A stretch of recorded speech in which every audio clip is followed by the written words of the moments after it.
down, presumably delays tapering. When are you expecting that to start now?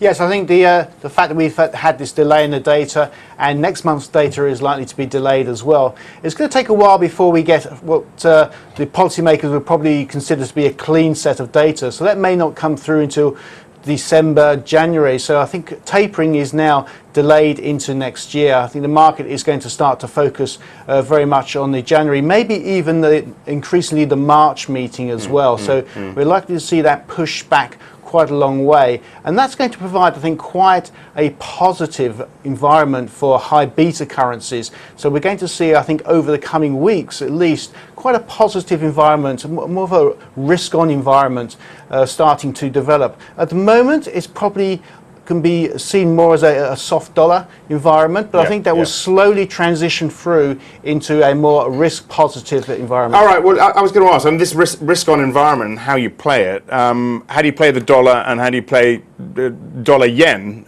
when both are weak?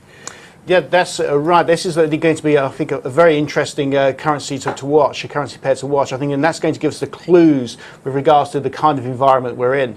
So up until now, we've seen the dollar being soft across the board, but as we transition across to a more risk-positive environment, I think we'll see the yen coming under pressure as well. That means that dollar-yen will actually move higher in this environment, and I think that's what we're likely to see happening this week. I'll be looking for dollar-yen to start to push higher once again, and that will give us a very clear signal that we're in quite a risk-positive environment, which will help the high beta currencies. 8-month high for the euro on Friday.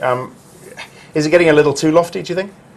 I think we are starting to get a little bit overextended, but in this environment, I think we are likely to see it continuing to push a little bit higher in the near term. So I think we are likely to see new highs for the year for euro dollar. I think we will push through that 137 area, heading up in towards 138. So I think that is very likely. But I think we need to be extremely careful at those levels. I wouldn't get too carried away here. I think we are in the final stages of the move higher, but it will push a little bit higher in the near term. So nothing too much for Draghi to get worried about then?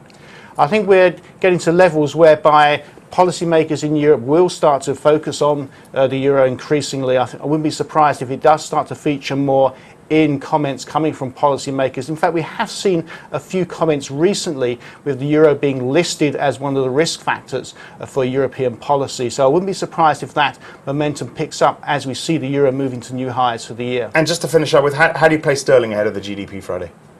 For sterling, I think is also likely to remain quite well supported, particularly against the dollar. So I think cable will also continue to press higher. More medium term, I'll be looking at euro sterling, where I think we're likely to see any further sterling strength coming out. I think you could see that happening on the crosses. I think euro sterling is one to watch because I think that will start to come under pressure over the coming weeks.